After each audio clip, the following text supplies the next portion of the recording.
Wakanda forever, yo. Miss me with that bullshit. You ain't really wild, you a tourist. I be blacking out with the purist. I made 100,000, I freaked it.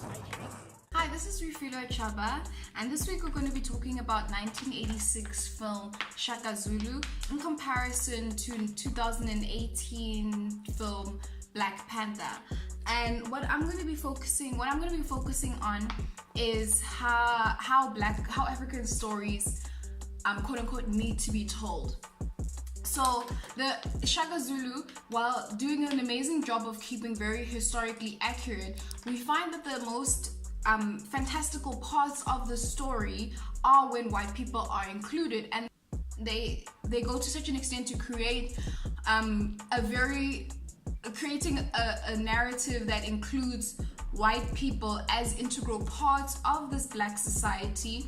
Really speaks about the phenomena of Black Panther and everything that has been surrounding the actual film in terms of how black people have been embracing this film as a long overdue highlighting of black people and putting black people in a heroic role. Because even in Shaka Zulu, he is obviously the king. He creates this amazing empire. He is definitely a legend in all senses of the words.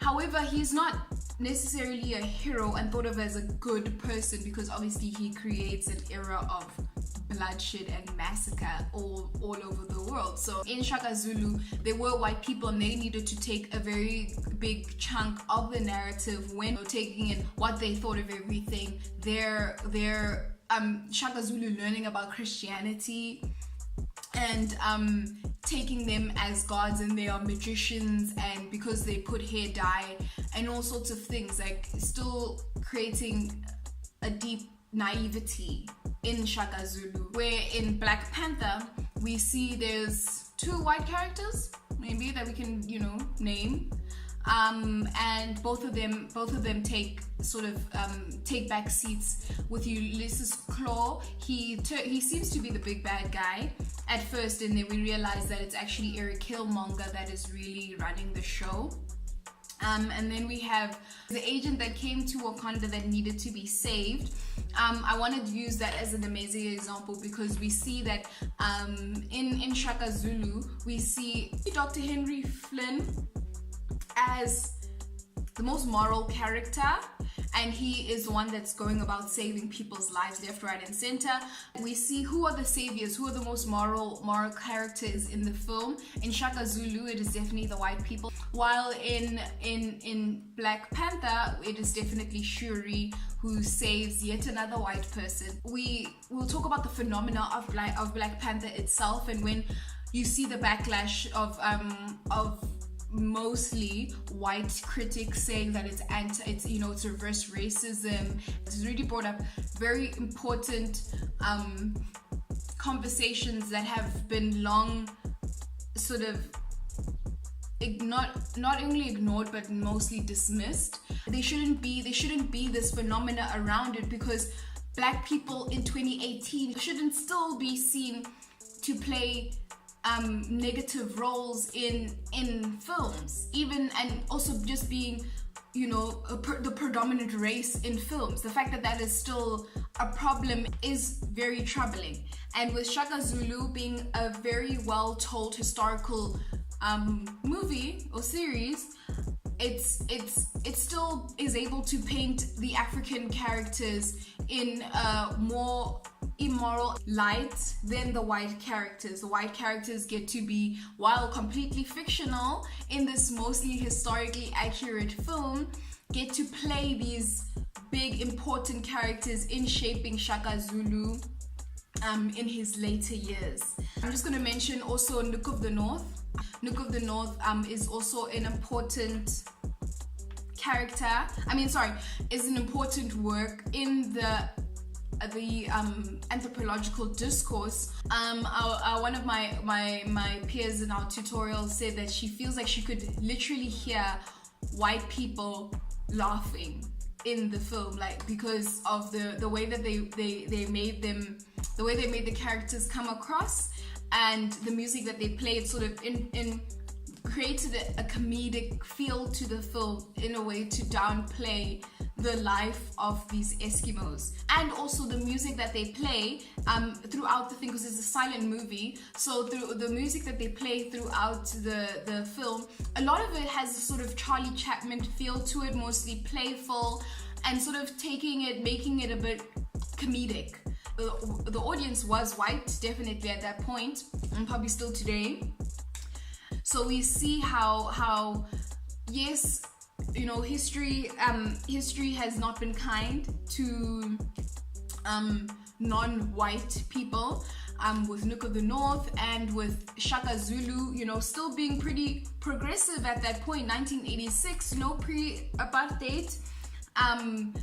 You know, within apartheid, the fact that they let that story be told was commendable, but as you can see, the end result, Shaka Zulu is not a good person. Shaka Zulu is not a hero person that you should aspire to, or anyone can aspire to. The fact that his ideals are of war and hate and revenge and bloodshed and you know, remorselessness shows you that even in this case, the black people cannot be the heroes of a story, of an African story. The heroes are Dr. Henry Flynn, who, you know, cures people, who seems to have the most moral character in the film. So I guess the most thing that I want to talk, my end point is that with Black Panther being now released, we can see that Shaka Zulu is still not a good enough story, that black stories are not being told. And in this course, our tutors and our lecturers keep telling us who is being addressed in this media form, who are they talking to, and who are they excluding at this point. So as you can see with Nook of the North, with Shaka Zulu, the target audience, to be very honest, I mean, is a white audience, and it keeps in with the narratives that white people continue to create. They are still superior, and even in a black central story, they are still morally superior in all senses.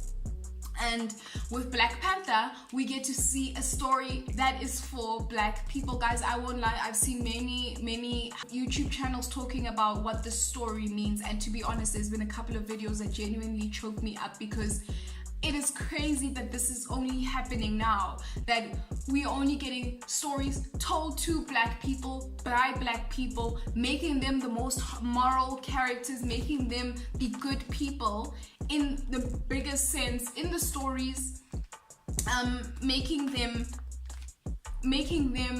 the heroes of the story. So we get to see that this story is telling a very poignant story that is completely relevant now and draws back hundreds of years of history into a completely relevant story, and which you don't need to know the history to be able to get, but the more you know the history, the more horrifying it becomes.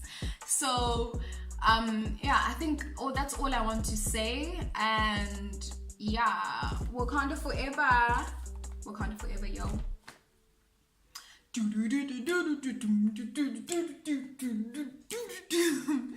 Okay, I hope that's all I have to say. Wakanda forever. Peace out. This has been Refila Chaba. Don't forget to like, subscribe. I don't know if I'm going to do that, but yeah.